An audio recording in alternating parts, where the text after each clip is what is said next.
Welcome to GC Cars. My name is Eric. And I'm Jesse. And this is the Volvo XC40.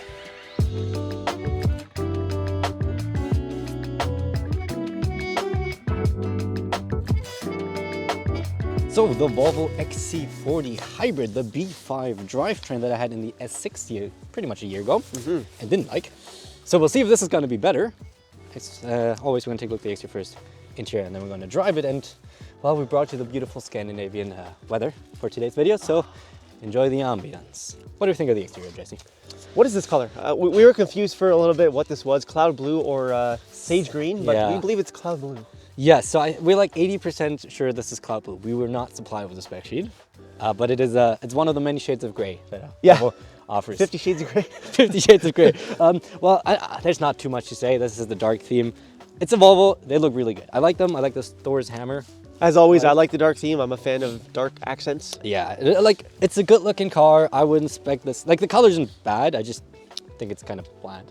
They had a bronzy color that looked amazing. Ooh, yeah, there's a bronzish. I forgot what it was called, but really that was pretty nice. Probably the most interesting thing about the XC40 is kind of this like fender panel, which is kind of like 90 degree and just straight. So it's like, that's kind of interesting. Otherwise, well, it's a small SUV. There's really not much to say. It looks like a Volvo in front, looks like a Volvo in the back. Yep.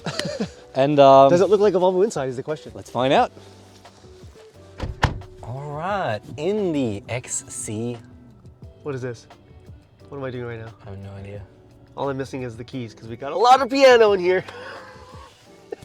Sorry. On that note, we do have some ones. So yeah, there's piano. Yeah. You don't need a mirror. You can just check your makeup and your blemishes. It's not that. Listen, we got our open pore wood here, which is really you might nice. get a splinter on this.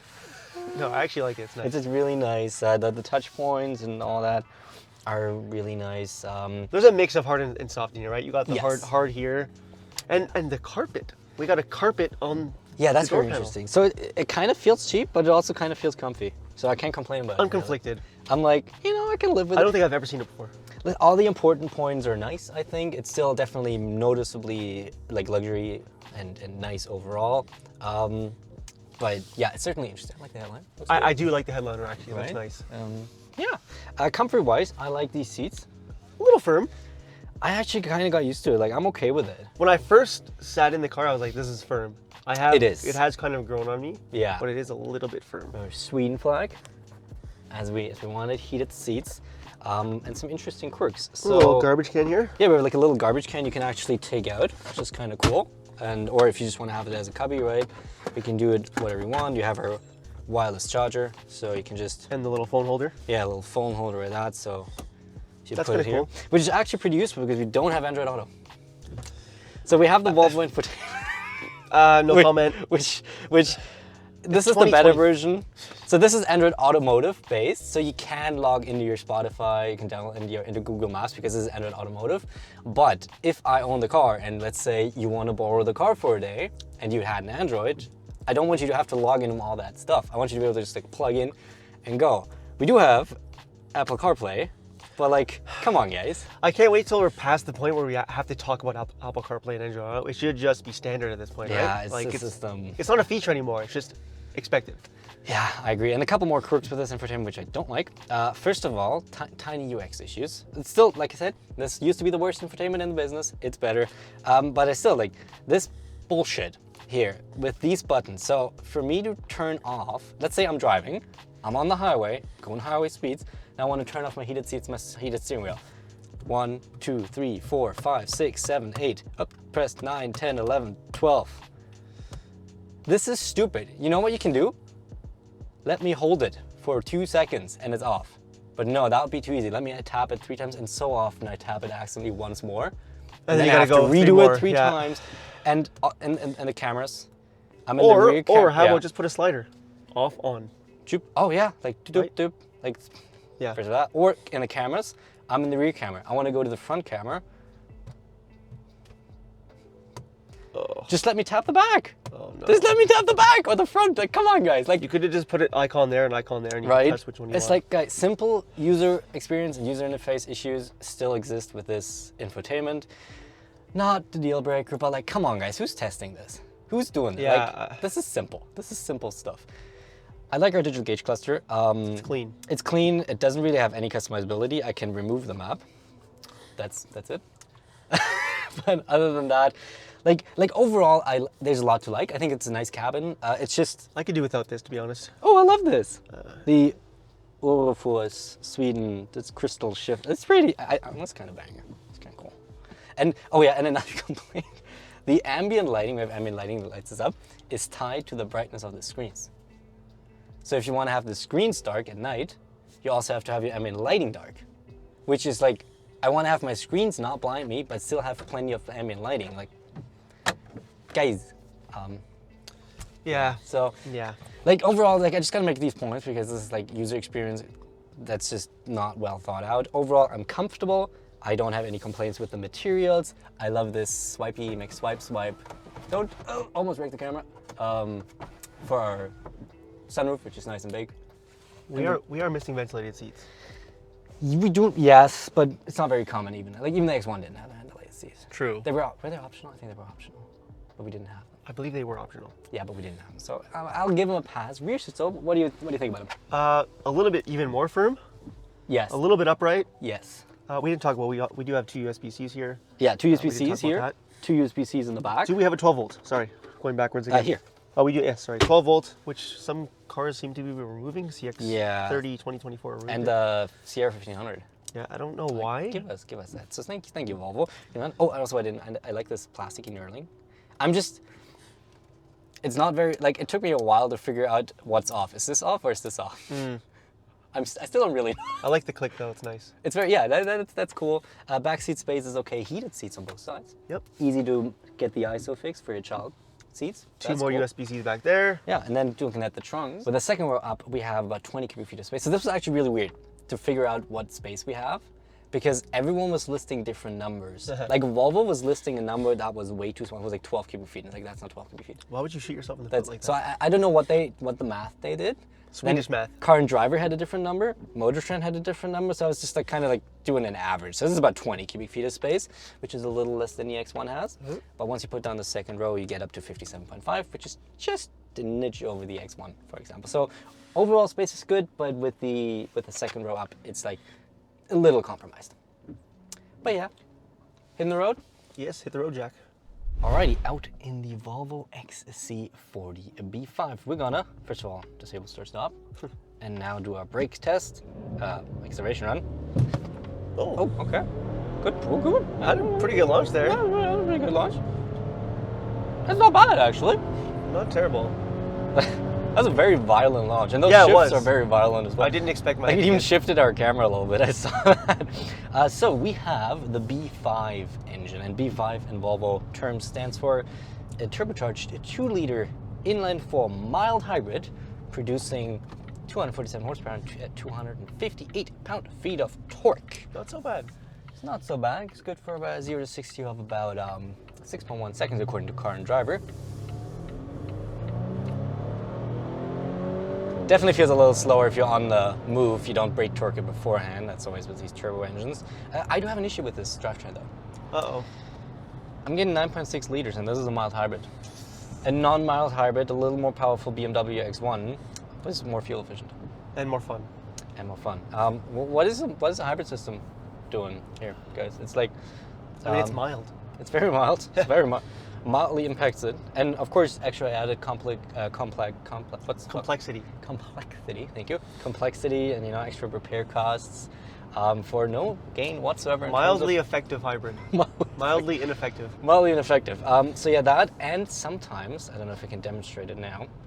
I find that this drivetrain is a little noisy. If I get going in the city speeds, it's a little like that. That doesn't sound very luxurious to me. Yeah. It's like it's working a little too much there for me. It's a little too audible in that coarse inline-4 sound. I'm like, and it's not the good audible like the X1. no. So I was like, not a big issue, but definitely, as per usual, the drivetrain is Volvo's worst aspect. Sounds a bit lawnmower-y.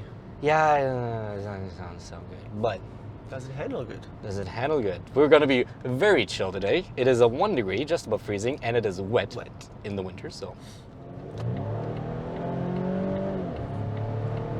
You ready? Oh, yeah. Let's chill it down. we're not gonna make any stupid mistakes here. Oh, a little slip, yeah. Yeah. But hey, I was like, considering the conditions, it's totally adequate. I think we got power cut there in the back real quick from our all-wheel drive system because there was a little bit of slide and slipping. But yeah, driving dynamics wise, I don't have an issue. I like the steering actually. The steering is perfectly weighted. I think very light and comfortable, and like everything feels kind of like well balanced in terms of daily driving. But do you want to step? I need to see if what you're saying is true. Let's do that. So, what do we notice once again? Once we swap, Jesse? When you put this damn thing in park and open the door, the car shuts off. Yes, it always turns off the engine if you do that. That's outrageous. Which is really, so first of all, stop with this stupid nanny stuff. Like, I'm an adult. I can very much turn off a car myself. Thank you very much. Yeah. And secondly, when I picked you up, so I literally I pull over to the curb for like a minute. So the car's running. I just put it in park. Get out, say hi, we put the stuff in the back, get back in. Car turns itself off. And then it just didn't want to start anymore. It would not start. I thought we were going to have to shut it down. It was literally not starting anymore. I was like pressing the pedal, hitting the brake and start, nothing. It would not start. I got out of it, locked it, unlocked it and all that. Like it took 5 minutes and 25 tries. Frustrating. For us to actually be able to start the car again. So that's why we don't want all this nanny shit. Just the car starts and turns off when I hit the button. All right? That's it. All right, that's all we need, guys. It's literally just it's a button. That's what. Or maybe it's a fuel efficiency thing. I don't know. I think it's just safety plus. Like it might be convenient sometimes, but if the inconvenience is more of me getting the car turned off when I don't want it, compared to me, okay, I can just park and get out. But it's got the power you need. It just takes a while. Yeah. Takes a while to get there. And I don't like the sound. It doesn't sound good. It doesn't sound luxurious. It's too noisy. So my first experience, I actually like the brakes. The brakes, right? Yeah. Have you tested any of the driving tech yet? Yes. Before we get to that, I wanted to quickly talk about, because I touched on suspension and noise. General noise I think is good, like wind noise and road noise is good. It's just that engine that's really kind of bugging me a bit. And I think it rides well. Like. I want to feel some bumps. I haven't felt many bumps yet. Yeah, this is a good road, to be fair. Yes. But even in the city, I found it to be comfy. Like it's well controlled on the highway. It doesn't feel like it's on stilts. But I'm missing something in my window here. Yeah, let's get to tech. What are we missing? I don't have a heads-up display, which I feel like in a car in this segment should be a standard feature. Yes, especially when the non-luxury versions of subcompact SUVs like Kia, Seltos and Hyundai, Mazda.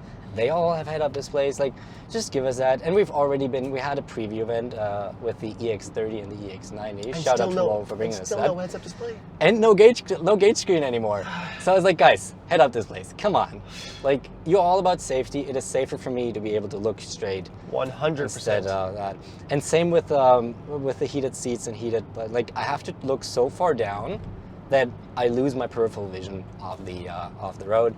So it does get very nice and hot though. Well, I don't know. Even the steering wheel is nice and hot. It's really good. The steering wheel actually gets too hot. Compared to the Mazda, the CX-30 I had, the heated steering wheel was kind of useless. I've had it with Jed. There's a very terribly visible person.